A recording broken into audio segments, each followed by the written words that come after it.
നമസ്കാരം. ഞാൻ മൊയ്തീൻ ഷാ വിഷയിലേക്ക് എല്ലാവർക്കും സ്വാഗതം. ബഹുമാൻജി, അങ്ങനെ കോൺഗ്രസിൻ്റെ കോർ കമ്മിറ്റി രൂപീകരിച്ചു. അതിൽ ശിവൻ AK ആന്റണി കൂടി ചേർത്തായിട്ട് കാണുന്നു.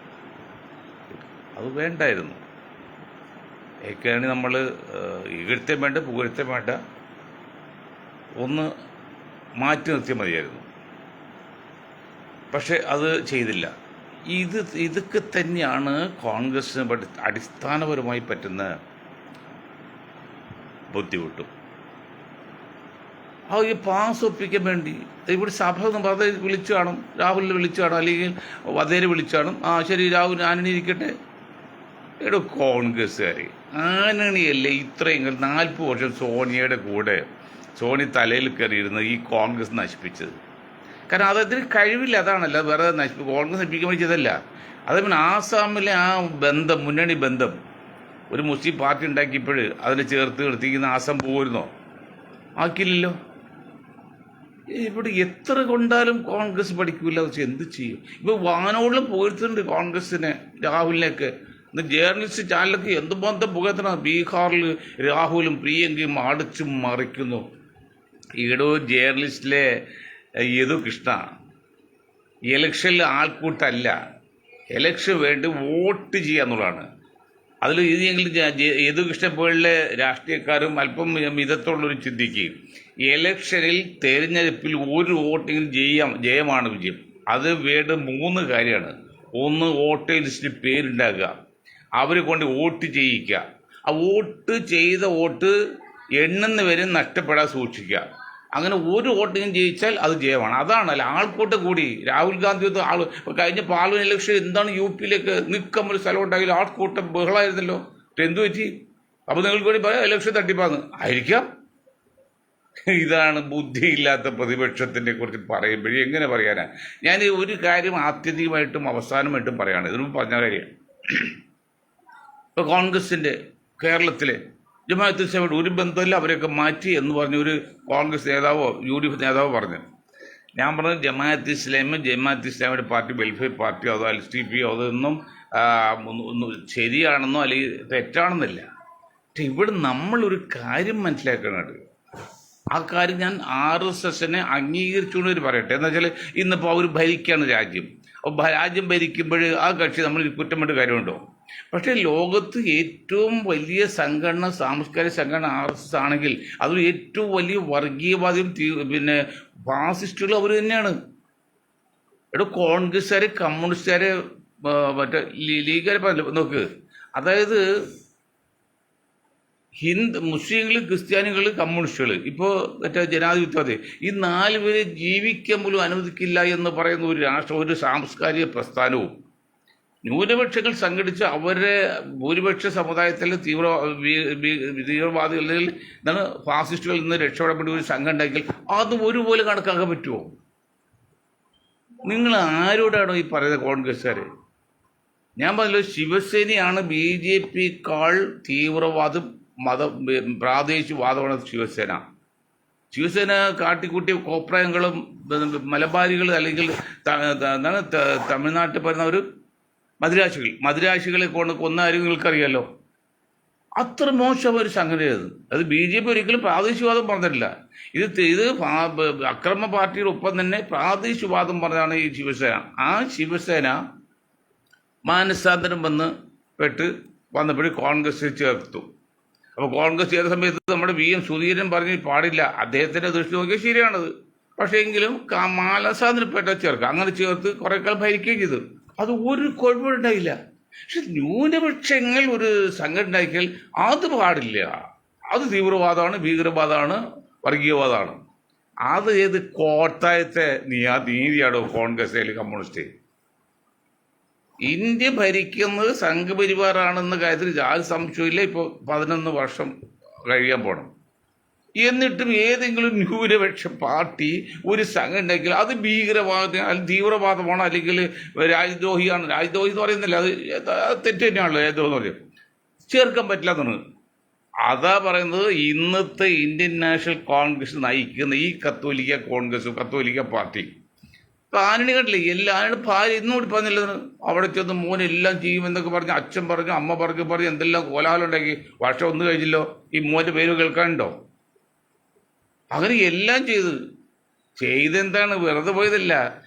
ഇദ്ദേഹം രാജരക്ഷ വകുപ്പ് വന്നപ്പോഴത്തേക്ക് നേരിട്ട് വാങ്ങിച്ചിലേക്ക് ഈ മക്കൾ കുറേ സിനിമകൾ പിടിച്ച്, ഇംഗ്ലീഷ് സിനിമ. ഒരു ഇംഗ്ലീഷ് സിനിമയ്ക്ക് 10,000 കോടി വേണം, അല്ലെങ്കിൽ ഇവിടുത്തെ 100 കോടി 250 കോടിയല്ല. അത് പിടിച്ച് അകത്താക്കുന്നുണ്ടപ്പോഴ് ആന്റണി എന്താണ് ഈ വയസ്സ് ആന്റണി എന്തിനാ ഞാൻ മകനെ തന്നേക്കാതെ മകനെ കാഴ്ച വെച്ച് നേർച്ചയാണെന്നാണ് ആന്റണി പുറത്ത് വെക്കുന്നത്. ഇതിപ്പോൾ ആന്റണി ചേർത്തിരിക്കുക, എങ്ങനെ ശരിയാകാനത്?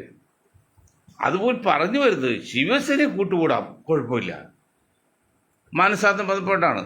അതേ സ്ഥാനത്ത് ന്യൂനപക്ഷ പാർട്ടി ഉണ്ടാക്കിയാൽ അത് പാടില്ല. അത് പലരും വന്നിട്ട് സംഘപരിവാറല്ല, പിന്നെ ജമാഅത്ത് ഇസ്ലാമിയോ അല്ലെങ്കിൽ മറ്റേ മാറ്റിയെന്നൊക്കെ പറഞ്ഞു. ഇവിടെ പറയുന്നതെന്ന് വെച്ചാൽ ഭൂരിപക്ഷ വർഗീയത രാജ്യത്തിന് ആപത്തിൻ്റെ സംശയമില്ല.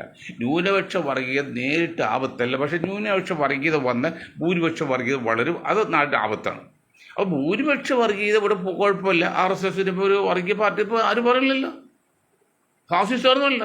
അത് കമ്മ്യൂണിസ്റ്റ് പാർട്ടിയുടെ പ്രകാശ് കാരാട്ട് പറഞ്ഞറിയോ, ഫാസിസ്റ്റ് പറയാൻ പാടില്ല, പിന്നെ മോഡേൺ ഫാസ്റ്റ് ചിന്താഗതി എന്നോ അങ്ങനെ എന്തോ ഒരു വാക്കാണ് പുള്ളി പറഞ്ഞത്, അത് ഓർത്തിരിക്കുന്നത്. അപ്പോൾ ഫാസ്റ്റ് പറയാൻ പ്രകാശ് കാരാട്ട് പറ്റില്ല. കമ്മ്യൂണിസ്റ്റ് പാർട്ടി ഇല്ലല്ലോ, ഇന്ത്യൻ കമ്മ്യൂണിസ്റ്റ് പാർട്ടി സാധനം ഇന്ന് ഇന്ത്യയിലില്ല. പ്രത്യേക കേരളത്തിലെ CPIM ഒന്നും കമ്മ്യൂണിസ്റ്റ് അല്ല. അവർ എത്രയോ കാലമായി മുതലാളിത്ത സ്റ്റാവിലേക്ക് പോയിട്ട് ചൈന കമ്മ്യൂണിസ്റ്റിലേക്ക് പോയിട്ട്. പണ്ട് ചൈന കമ്മ്യൂണിസ്റ്റിനെ ആയിരുന്നു, ചൈന കമ്മ്യൂണിസ്റ്റ് ഇപ്പോൾ മുതലാളിത്തല്ല. അതുപോലെയാണ് സാധാരണക്കാരന്.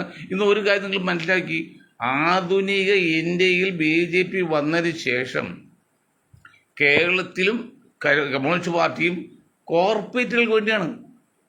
HMTയിൽ കമ്പനി കൊടുത്തതാണ്, അദാനിക്ക് വേണ്ടിയാണ് 250 ഏക്കർ ഒറ്റ കൊടുത്തത്. വിലക്കൊന്നുമില്ല, ഫ്രീ കൊടുക്കാണല്ലോ, അത് കോർപ്പറേറ്റാണ്.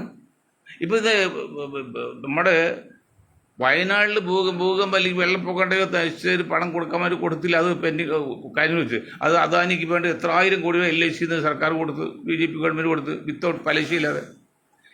ഈ ലൂലു ഗ്രൂപ്പ് അഹമ്മദാബാദിൽ 300 കിലോ ഏറ്റ് വാങ്ങിച്ച് 150 ഏക്കറുടെ വാങ്ങിച്ച് 400 കോടിക്കുക. അതിൽ 1000 ഏക്കർ 1 രൂപക്കാണ് അദാനിക്ക് കൊടുത്തിരിക്കുന്നത്.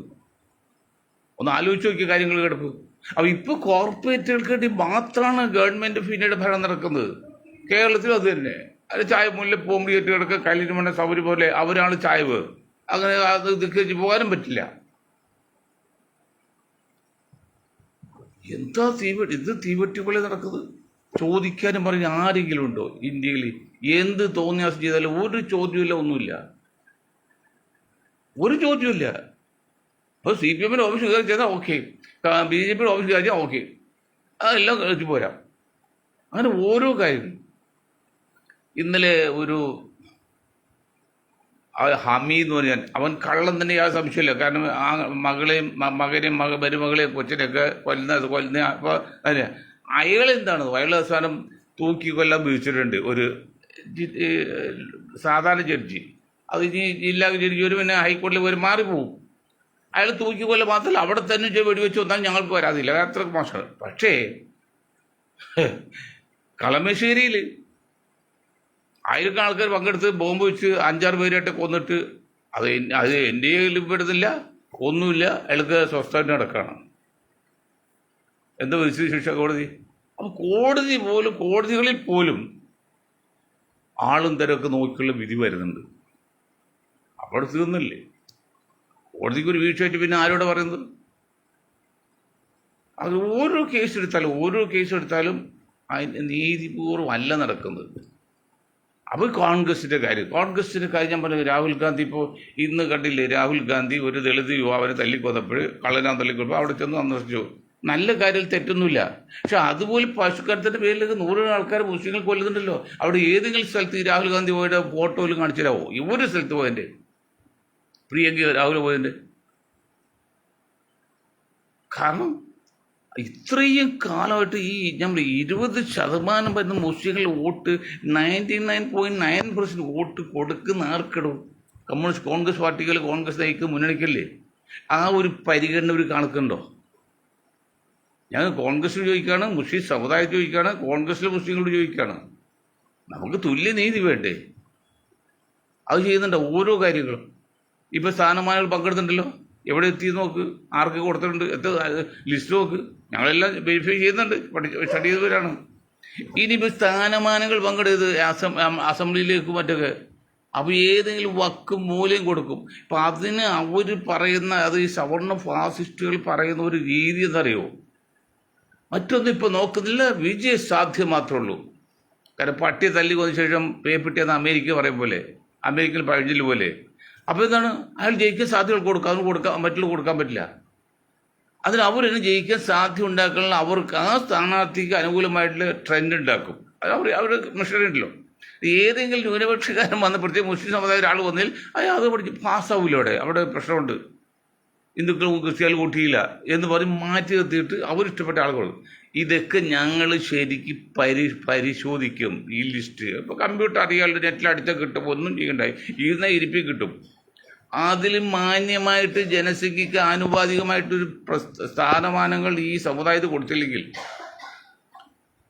ഞങ്ങളുടെ ഗ്രൂപ്പ്, ഞാനല്ല, ഞങ്ങളുടെ ഗ്രൂപ്പ് ശക്തമാണ്. അവർ ശരിക്കും ഓരോ പോയിന്റ് വെച്ച് പറയും. ഇത്രയും കാലം നടന്ന് ഇനി അത് പറ്റില്ല. മുസ്ലിം സമുദായത്തിൻ്റെ കാര്യം പറയുമ്പോൾ അപ്പോൾ ചോദ്യം ചോദിക്കേണ്ടത്, നിങ്ങളതിനെ മുസ്ലിങ്ങൾക്ക് വേണ്ടി ബാധിക്കുന്നത്. ഞങ്ങൾ മുസ്ലിങ്ങൾക്ക് വേണ്ടി ബാധിക്കുന്നില്ല, ഒരിക്കലും ബാധിക്കുകയില്ല. പക്ഷെ നീതി വേണ്ടേ? സോഷ്യൽ ജസ്റ്റിസ് എല്ലാവർക്കും തുല്യത ലഭിക്കണ്ടേ?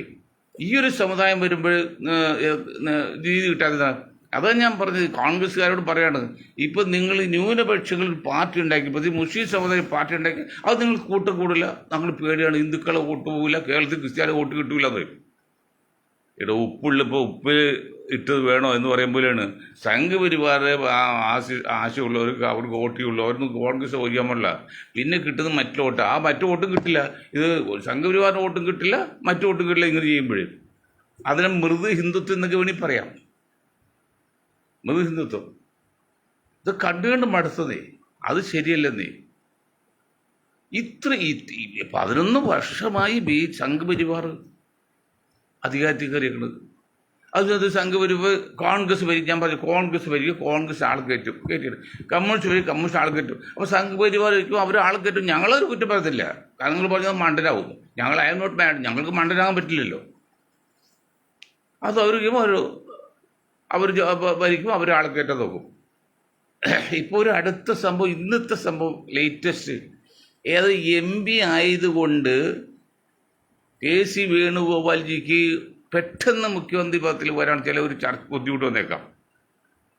അതിന് സതീഷാണ് ഇപ്പോൾ ഏതാണ്ട് തഴഞ്ഞ മട്ടാണ്. അപ്പോഴേക്ക് ഇതിന് നാളെ മറ്റാൾ പിന്നെ രമേശ് ചെന്നിയുടെ ഫ്ലെക്സൊക്കെ വെച്ചിട്ട് നാളെ ഇതാണ് ഈ മയക്കുമരുന്നിനെതിരെ മോർണിംഗ് വാക്ക് ഒന്നാണ്ട് വീണുള്ളൂ, ചരിഞ്ഞുള്ളൂ. അപ്പോഴും ഇത് ഇട്ടുറി. അത് തന്നെയല്ല, മനസ്സിലാക്കണം. രമേശനും സതീശനും KC വേണുഗോപാലും ഇല്ലാത്തൊരു ഗുണം രമേശുണ്ട്. രമേശ് NSSന്റെ ആളായിട്ട് നിൽക്കുന്നത്. അപ്പോൾ NSS ഇപ്പോൾ LDF ചായ പാടാം, അത് മാറ്റിയെടുക്കാൻ വേണ്ടി സഭയും NSSും തീരുമാനിച്ചു രമേശിനാക്ക്. അപ്പോൾ ഞങ്ങൾ പോയത് തിരിച്ചു കിട്ടും. ആകെ എത്ര ഉണ്ടോ പോയി തിരിച്ചിട്ടാനും 9% ആകുള്ളൂ. അത് തിരിച്ചു കിട്ടി എത്ര കിട്ടും? അത് മനസ്സിലാക്കണ്ടേ? 15 ലിറ്റർ കൊള്ളത്ത് വെള്ളം ഒരു ടിന്നിൽ 16 ലിറ്റർ കൊള്ളൂ. അപ്പോൾ പുതിയ അടവ് എന്താ വെച്ചാൽ KC വേണുഗോപാലിന് കിട്ടാത്ത, പുള്ളി NSSന്റെ വക്താവ് എന്ന് പറയാൻ പറ്റില്ല, സതീഷിന് NSS വക്താവുമില്ല, പുള്ളി സ്വല്പം എതിരുമാണ്. ഇതൊക്കെ മനസ്സിലാക്കിയ രമേശ് NSS വക്താവായതുകൊണ്ട് NSSനെ തൃപ്തിപ്പെടുത്താൻ വേണ്ടി രമേശിനെ ഇപ്പോൾ ഫോക്കസ് ചെയ്തിരിക്കുകയാണ്. പറയുമ്പോൾ ആരും ആക്കുന്നില്ല. എന്താ ഇവർ ചെയ്യാന്നറിയോ? രമേശിന് UDF കിട്ടിയ രമേശിന് മുഖ്യമന്ത്രി ആക്കാം. 2 ടൈം, ഒരു ടൈം രമേശ്, അടുത്ത ടൈം KC വേണം കൊടുക്കുക. അങ്ങനെ എന്തോ ചെറിയ ധാരണ എത്തിയിട്ടുണ്ട്. അപ്പോൾ ഇപ്പോൾ പാലുവിൽ നിൽക്കാണല്ലോ. പാലുവിൽ ഇനി പുള്ളിക്ക് 3.5 വർഷം ഉണ്ടല്ലോ. അപ്പോൾ 2 വർഷം രമേശ് കിട്ടും, ബാക്കി പിന്നെ 1 വർഷമല്ലേ ഉള്ളൂ. അതൊക്കെ MP അല്ലെങ്കിൽ കുഴപ്പമില്ല. അങ്ങനെ ഒരു അഡ്ജസ്റ്റ്മെൻ്റ് ഒക്കെ എത്തിയിരുന്നു. അതൊക്കെ നല്ല കാര്യം, നമ്മൾ തെറ്റം പറഞ്ഞില്ല. അപ്പോഴും നമ്മൾ മനസ്സിലാക്കേണ്ട കാര്യം, ഈ 100 വോട്ട്, ഒരു വോട്ടാണ് UDFന് കിട്ടുന്നത് നായരിൽ നിന്ന്. അവർ തന്നെ മുഖ്യമന്ത്രി ആകണമെന്ന് ഷാർട്ടി പിടിക്കുന്നതിനാ. അതെന്താ മനസ്സിലാക്കാത്തത്? അവർ തന്നെ മുഖ്യമന്ത്രി ആകണം. അല്ലെങ്കിൽ 100 വോട്ട് ചെയ്യുമ്പോൾ 1 വോട്ടാണ് ഈഴവന് കിട്ടുന്നത്. അത് അവിടെ മുഖ്യമന്ത്രിയാകണം. അയാൾ യൂത്ത് കോൺഗ്രസിൻ്റെ പ്രസിഡന്റ് ആക്കണം. അപ്പോൾ ഇപ്പോഴത്തെ കെടുപ്പില്ലടോ 40% വരുന്ന വിഭാഗം. അവർക്കത് നിങ്ങൾ യൂത്ത് കോൺഗ്രസിൻ്റെ KSUവിൻ്റെയോ പിന്നെ വലിയ കോൺഗ്രസിൻ്റെ സ്ഥാനം കൊടുക്കാത്തത്? നിങ്ങൾ എന്താണ് അപ്പോൾ നിങ്ങൾ പറയുന്നത്? അത് മുസ്ലിങ്ങൾ മുഴുവൻ ലീഗിലാണ്. ഇവിടെ മുസ്ലിം മുഴുവൻ ലീഗിലാണെങ്കിൽ സമ്മതിക്കാം. അങ്ങനെയാണെങ്കിൽ പാലക്കാട് പോലെ കാസർഗോഡ് വരെ 65 മണ്ഡലങ്ങളിൽ കോൺഗ്രസ് മാത്രം മത്സരിച്ചു. ലീഗ് അത് മത്സരിച്ചില്ല. അതിൽ 5 സീറ്റ് ജയിച്ചുള്ളൂ. ബാക്കി 60 സീറ്റ് തോറ്റുപോയി. അവിടെയൊക്കെ 50% മുസ്ലിങ്ങളുടെ സ്ഥലമാണ്. മുസ്ലിം ലീഗ് ആയത് അവിടെ ഉണ്ടായിരുന്നെങ്കിൽ അവർ ജയിക്കേണ്ടല്ലേ? അതിനർത്ഥം 25 ലക്ഷം താഴെ മുസ്ലിം ലീഗ് അനുഭാവികളുള്ളൂ കേരളത്തിൽ. ബാക്കിയുള്ള പുറത്ത് കിടക്കുന്നത്. ഇത് മനസ്സിലാക്കാത്ത കോൺഗ്രസ്സുകാരോട് ഇനി എന്താ പറയുക? മുസ്ലിങ്ങൾ തൊടിയിക്കില്ല, എന്തെങ്കിലും നക്കെ പറ്റി ലീഗിന് കൊടുക്കും. ലീഗ് ഒരു ഹാപ്പിയാണ്. അറബിക് സർവകലാശാല ഇന്നലെ പറഞ്ഞല്ലോ, എത്ര പേരാണ് നമ്മുടെ ചർച്ചയ്ക്ക് ശേഷം ഈ ഇതേക്കുറിച്ച് ഓരോ കാര്യങ്ങൾ ചോദിച്ച് വിളിക്കുന്നു, മെസ്സേജ് അയക്കുന്നതൊക്കെ. നിങ്ങൾ കാണിച്ചു തരാം, അതിൽ വന്നാൽ കാണിച്ചു തരാമല്ലോ. അറബിക് സർവകലാശാല എന്തുകൊണ്ട് തുടങ്ങിയില്ല എന്നുള്ളതിന് കോൺഗ്രസും ലീഗും പറയണ ഉത്തരം ഈ സമുദായത്തിന് മുമ്പിൽ, സമുദായത്തിന് മുമ്പിൽ മാത്രമല്ല മലയാളി സമൂഹത്തിന് മുമ്പിലും പറയണം. കാരണം അറബിക് സർവകലാശാല സമൂഹത്തിന് താല്പര്യമുള്ള കേസായിരുന്നു. സംസ്കൃത സർവകലാശാല തുടങ്ങിയതുപോലെ തന്നെ അതിലൊന്നും ഒരു തെറ്റുമില്ല. ഞങ്ങളത് കുറ്റപ്പെടുത്തല്ല, അതിന് ഒരു തെറ്റുമില്ല, നല്ലത് തന്നെ, ഒരു സംശയമില്ല. ഏത് ഭാഷ ആര് പഠിക്കുന്നതല്ല. പക്ഷേ എന്നിട്ട് ഇതെന്ത് ചെയ്തില്ല? അതിന് ഉത്തരം പറയാൻ ചോദിച്ചിട്ട് ലീഗുകാരും മിണ്ടുന്നില്ല, കോൺഗ്രസ്സുകാരും മിണ്ടുന്നില്ല. ഇപ്പം എന്തോ വീട് വിട്ട് മറ്റാണ്. കാണാം, വോട്ട് ചെയ്യുമ്പോൾ അറിയാം, അതറിയാം. അതുകൊണ്ട് കോൺഗ്രസ്സുകാരോടും പിന്നെ UDFകാരോടൊക്കെ പറയുന്നത്, കേരളത്തിലാണെങ്കിലും കേരളത്തിൽ വെളിയിലാണെങ്കിലും ഈ 20% വരുന്ന ഒരു സമൂഹത്തിൽ നിങ്ങൾ എന്താണ് അംഗീകരിക്കാത്തത്? ചോദ്യം സിമ്പിളാണ്, നേരെ ചോദിക്കാറ് ചോദ്യം ഉത്തരം പറയുന്നു. പ്രത്യേകിച്ച് കോൺഗ്രസ് അല്ലെങ്കിൽ രാഹുൽ കോൺഗ്രസ്. ഓരോരുത്തരും ചോദിക്കണം നമ്മുടെ അടുത്ത്, നിങ്ങൾ എന്താണ് വെച്ചാൽ നിങ്ങളിപ്പോൾ ഞങ്ങൾ എങ്ങനെ കോൺഗ്രസ് എങ്ങനെ എന്തിനാ വോട്ട് ചെയ്യണം? കോൺഗ്രസ് എന്താണ് ചെയ്യുന്നത്? നമ്മൾ ലാലു പ്രസാദ് യാദവിൻ്റെ റെയിൽവേ മന്ത്രിയായിരിക്കും. ഞാൻ ആ പാർട്ടിയുടെ സംസ്ഥാന പ്രസിഡൻ്റായിരുന്നു.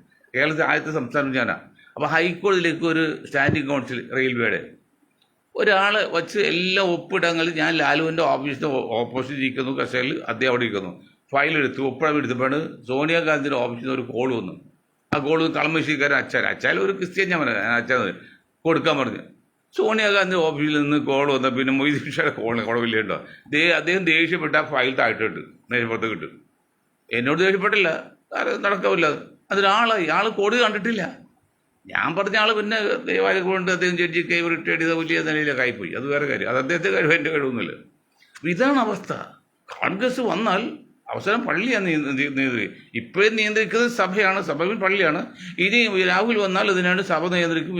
പിന്നെന്താണ്, വധയെ നിയമിക്കും. അത് വധയുടെ മകനും വരും. തീർന്ന് അത് വോട്ട് ചെയ്തിട്ട് എന്താ കാര്യങ്ങളെ? ഇപ്പോൾ കോൺഗ്രസ്സിന് 20% മുസ്ലിങ്ങൾ വോട്ട് ചെയ്യണമെന്നുണ്ടെങ്കിൽ, അവർ റീതിങ്ക് ചെയ്യുന്നുണ്ടെങ്കിൽ അവർക്ക് ആ ജനസംഖ്യക്ക് ആനുപാതികമുണ്ട്. വേറെ ഒന്നും കൊടുക്കണ്ട. എല്ലാ സമുദായത്തിനും ജനസംഖ്യക്ക് ആനുപാതികമായിട്ടുള്ള ആനുകൂല്യം കൊടുക്കണം. അത് ചെയ്യുന്നുണ്ടോ ചോദിക്കുന്നത്? എന്താ മനസ്സിലാക്കാത്തത്? ഞാൻ ഈ മുസ്ലിം സമുദായം കേരളത്തിൽ പ്രത്യേകിച്ചും ഇത്ര കണ്ട് ഉണർന്നവരാണെന്നും ഇത്ര ചിന്താശക്തിയുള്ള, പ്രത്യേകിച്ച് പുതിയ തലമുറ ചിന്താശക്തിയുള്ള, ഞാൻ എൻ്റെ ഇപ്പോഴത്തെ മെസ്സേജുകളും റിപ്പോർട്ടുകളും ഞാൻ മനസ്സിലാക്കുകയാണ്. എനിക്ക് അഭിമാനം തോന്നുന്നു. എൻ്റെ സമുദായം നശിച്ചു പോയിട്ടില്ല, നാശത്തിലേക്കല്ല, പ്രത്യേകിച്ച് ഇളം തലമുറ. കാരണം അവർക്ക് വേണ്ടി വായിക്കാൻ ആരുമില്ലെന്നേ. അതാണ് ഇത്രയും കാലം നമ്മൾ വായിച്ചില്ലല്ലോ. മൊത്തത്തിൽ പറഞ്ഞു പോയി എന്നല്ലാതെ പ്രത്യേകം എടുത്തു പറയുന്നതാണ്, അവർക്ക് വേണ്ടി വാദിക്കാൻ ആരുമില്ല. മരം വെട്ടിമുറിച്ച് പോകുമ്പോൾ മരങ്ങൾ പിന്നെ ഒരു സ്ഥലം മാറി പോകുമ്പോൾ അവർ പറയാണ്, ഞങ്ങൾ സ്നേഹിക്കാൻ ആരുമില്ലല്ലോ ദൈവമേ എന്ന്. എല്ലാം മരം നശിപ്പിച്ചവരാണ്. അപ്പം അങ്ങനെ വരുമ്പോൾ നിസ്സഹായരായവരേക്കും പിന്നെ ഭയമില്ലവരേക്കും പ്രാർത്ഥന ദൈവം കേൾക്കുന്നുണ്ട്. നിസ്സഹായരായവരെയും പിന്നെ ഭയമില്ലവരെയും ദൈവത്തിൻ്റെയും. അതുപോലെ ഈ സമുദായം ഇന്ന് ഇന്ത്യയിൽ പലതുകൊണ്ടും അല്പം ഒരു ഭയപ്പാടിലായിരുന്നു. പക്ഷെ അത് ഞങ്ങൾ ഗ്യാരണ്ടി കൊടുത്തതാണ്. അങ്ങനെ ഭയപ്പെടേണ്ട കാര്യമില്ല.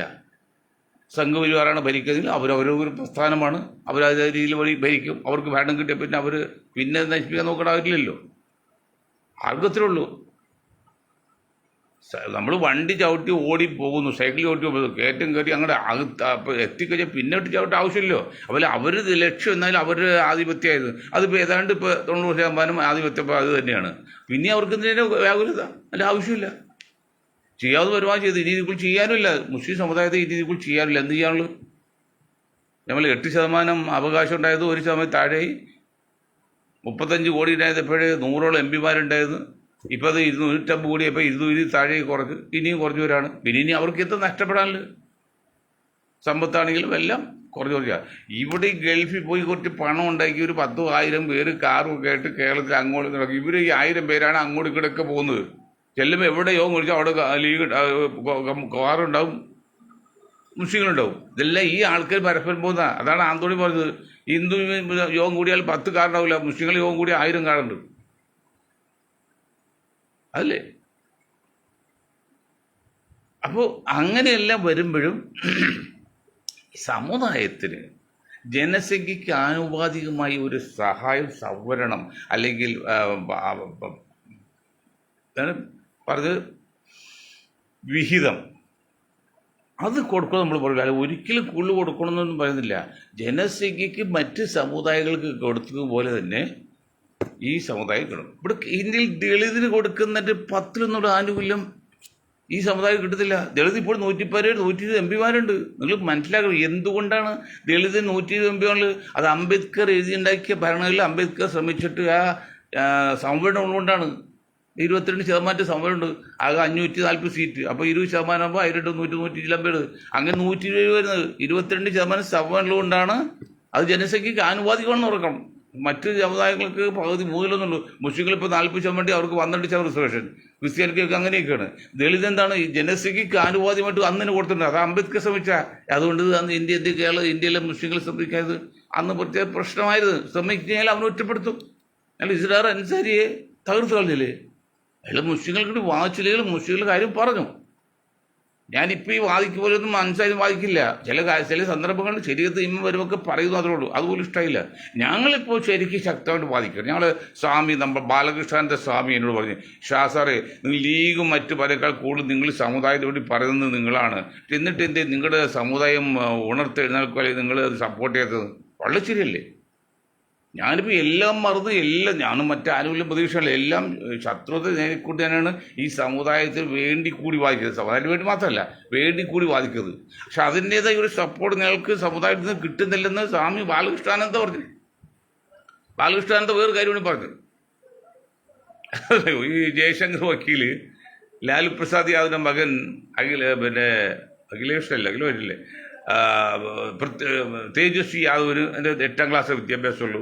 അവിടെ ഒരു ധീവരസഭ, അവിടുത്തെ മുഖ്യസഭയിൽപ്പെട്ട ആൾ ഡെപ്യൂട്ടി മുഖ്യമന്ത്രി, അദ്ദേഹം നിസ്സാര പറത്തുള്ളൂ.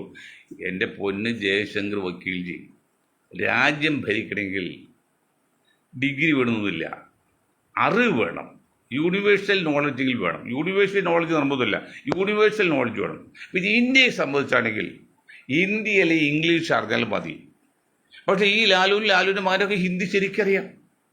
നമ്മുടെ മോഡിജിക്കും ഏതാണ്ട് ഹിന്ദി അറിയാം. അത് കാമരാജ് ഹിന്ദി അറിയില്ല, ഇംഗ്ലീഷ് അറിയില്ല. അതുകൊണ്ടാണ് അദ്ദേഹം പ്രധാനമന്ത്രിയാകാതെ. അല്ലെങ്കിൽ പ്രധാനമന്ത്രിയാകട്ടാണ്. ഹിന്ദി ഓർ ഇംഗ്ലീഷിൽ പരിജ്ഞാനം ഉണ്ടായിരിക്കണം, എങ്കിൽ ഇന്ത്യൻ പ്രധാനമന്ത്രിയാവുള്ളൂ. അത് ഡിഗ്രി വിടുന്നില്ല, നല്ല ഒഴുക്കോട് സംസാരിക്കാൻ മതി. അത് അദ്ദേഹത്തിന് 2 ഭാഷയത്തിൽ സംസാരിക്കാൻ അറിയില്ല. അതാണ് അദ്ദേഹം പ്രധാനമന്ത്രി ആകായിരുന്നത്. അപ്പം ജയശങ്കർ വക്കീൽ മുമ്പിൽ പ്രധാനമന്ത്രി ആകുന്ന ആൾ അല്ലെങ്കിൽ മറ്റ് ആകുന്ന ആൾ ഡിഗ്രിയോ പോസ്റ്റ് ഗ്രാജുവേഷൻ ആകണമെന്നില്ല. ഹിന്ദി അറിഞ്ഞാൽ ഇന്ത്യയെ സംബന്ധിച്ച് ഹിന്ദി അറിഞ്ഞാൽ ഇന്ത്യയിൽ എവിടെയും പോകാം. ഇനി ലോകത്ത് തന്നെ ഇംഗ്ലീഷ് പോലെ ഹിന്ദി അറിയാൻ പറയുന്നുണ്ടെങ്കിൽ ഒരു പരിധിവരെ പിടിച്ചു നിൽക്കാം. ഇനി ഇന്ത്യയിൽ കാര്യം എടുക്കുക. അപ്പോൾ അതൊന്നും ഒരു അയോഗ്യതയല്ല. ജയശങ്കർ പറഞ്ഞതിൻ്റെ ഉദ്ദേശം അറിയാമല്ലോ. ഇവിടെ ലാലു പ്രസാദ് യാദവ് ഒരിക്കൽ ഇന്ത്യയുടെ പ്രധാനമന്ത്രി ആകുമെന്ന് അദ്ദേഹം പറഞ്ഞു, ആകണം ആണെന്ന് പറഞ്ഞു. അത് കഴിഞ്ഞ് ഉടനെ ഇംഗ്ലീഷ് പത്രം എഴുതിയല്ലോ, ഇങ്ങനെ ഇദ്ദേഹം പ്രധാനമന്ത്രിയാണെന്ന്. ഇയാൾ കോളാമ്പിയായിട്ട് നടക്കല് വിമാനത്തിൽ തുപ്പാനായിട്ട്. അങ്ങനത്തെ ഒരു കച്ചറ ആളാന്നുള്ള ഒരു പുള്ളിക്ക് തുപ്പലുണ്ട്. അതൊക്കെയാണ് അവസ്ഥ. അപ്പോൾ ഏതായാലും ഒരു കാര്യം പറയാം, ജയശങ്കർ വക്കീലായാലും കോൺഗ്രസ് ആയാലും ജനസംഖ്യയ്ക്ക് ആനുപാതികമായ ആനുകൂല്യങ്ങൾ എല്ലാ വിഭാഗം ജനങ്ങൾക്കും കൊടുക്കണം എന്ന ഒരു പോളിസിയാണ് ഞങ്ങൾക്കുള്ളൂ. അതാണ് ഷായിസം എന്ന് പറയുന്നത്. അംബേദ്കറിസം പോലെ എന്ന് പറയാൻ പറ്റില്ലെങ്കിലും ഷായിസം. അതെങ്ങനെ വേണം? തിരഞ്ഞെടുപ്പ്, പഠനം, തൊഴിൽ, ഇത് 3 സ്വകാര്യ പൊതുമേഖലകളിലും ജനസംഖ്യയ്ക്ക് ആനുപാതികമായിട്ട് സംവരണമല്ല, അനുവാദമായിട്ട് ഇതിന് അതിൻ്റെ വിഹിതം കൊടുക്കണം, ഡിവിഡൻഡ് വിഹിതം കൊടുക്കണം, പ്രൊപ്പോർഷനാലിറ്റി. അതാണ് ഷായിസം. അത് വലിയൊരു ഈസമാണ്. പറയുന്ന മൊയ്തീൻ ഷാ ആണെങ്കിലും അത് വലിയൊരു ഈസമാണ്. അത് അറിയുന്നവർക്ക്. ഇപ്പം ഞങ്ങൾ മൊയ്തീൻ ഷാ ജനതാദൾ നാഷണലിസ്റ്റ് പറയുമ്പോൾ ഞങ്ങളൊക്കെ അറിയണമെങ്കിൽ ഡൽഹിയിലും പിന്നെ ബീഹാറിലും യു പിയിലൊക്കെ അറിയിക്കും ഞങ്ങളുടെ പാർട്ടിയുടെ ഏതാണ്ട് ശക്തി. കേരളത്തിൽ ചിലപ്പോൾ ശക്തി കുറവാണ്. അവിടെ അത്ര മോശമാണെന്നൊന്നും നല്ല സംഗതി. ഇപ്പം നമ്മൾ ബീഹാർ ഇലക്ഷൻ പോകാത്ത കാരണം എൻ്റെ ഏജ്, പിന്നെ എനിക്ക് ഭാഷ ഇതുകൊണ്ട് അതുകൊണ്ട് എന്നെ ആണ് പോകാത്തതെങ്കിലും നല്ലൊരു അവിടെയൊക്കെ ജനങ്ങൾക്ക് അറിയാം. ഒരു കാര്യം പറയാം, എല്ലാവർക്കും ജനസംഖ്യയ്ക്ക് ആനുപാതികമായിട്ടുള്ള ആനുകൂല്യം കൊടുക്കണമെന്ന് പറഞ്ഞുകൊണ്ട് ഞാൻ എൻ്റെ വാക്കുകൾ നിർത്താണ്. നിങ്ങൾക്ക് ഒരായും നന്ദി. ഒരു കാര്യങ്ങൾ പറഞ്ഞേക്കാം. മഞ്ചേരിയിൽ മറ്റോ ഒരു ഓഡിറ്റോറിയത്തിൻ്റെ പിന്നെ വേസ്റ്റ് ഇടുന്ന ടാങ്കിൽ 10ാം ക്ലാസ് പഠിക്കുന്ന ഒരു കുട്ടി വീണ്, ഇപ്പോൾ മരിച്ചില്ല, ഒരു ആഴ്ചയായിട്ട് കഴിഞ്ഞപ്പോൾ ഹോസ്പിറ്റലിൽ മരിച്ചു. അങ്ങനെ അശ്രദ്ധമായി ആ ടാങ്ക് തുറന്നിട്ട ആ സ്ഥാപനങ്ങളൊക്കെ ഉള്ളൂ. ലൈസൻസ് ക്യാൻസൽ മാത്രമല്ല, അതിൻ്റെ ഉത്തരവാദിത്തപ്പെട്ടവരൊക്കെ ജയിലിലിടണം കഴിയുമെങ്കിൽ. ഏത് ഗവൺമെൻറ് ആയാലും, പിണറായി ഗവൺമെൻറ് ആയാലും ആര് ഗവൺമെൻറ്റില്ല, അവൻ്റെയൊക്കെ ഉത്തരവാദിത്തപ്പെട്ട ആൾക്കാരെ പരസ്യമായിട്ട് ജയിലിലിടണം. ആ കൊച്ചു കുഞ്ഞിൻ്റെ മുഖം കണ്ടപ്പോഴേ അത്ര ഒരുപാട് ആഴമുള്ളതാണ് വേസ്റ്റ് കുഴി. അത് ശരിക്കും പൂട്ടി വയ്ക്കണ്ടേ, അല്ലേ സംഗതി? അപ്പോൾ ഇത്രയും കാര്യം പറഞ്ഞുകൊണ്ട് ഞാൻ എൻ്റെ വാക്കുകൾ നിർത്താം. നിങ്ങൾക്ക് ഒരായി നന്ദി. ജയ് ഹിന്ദ്.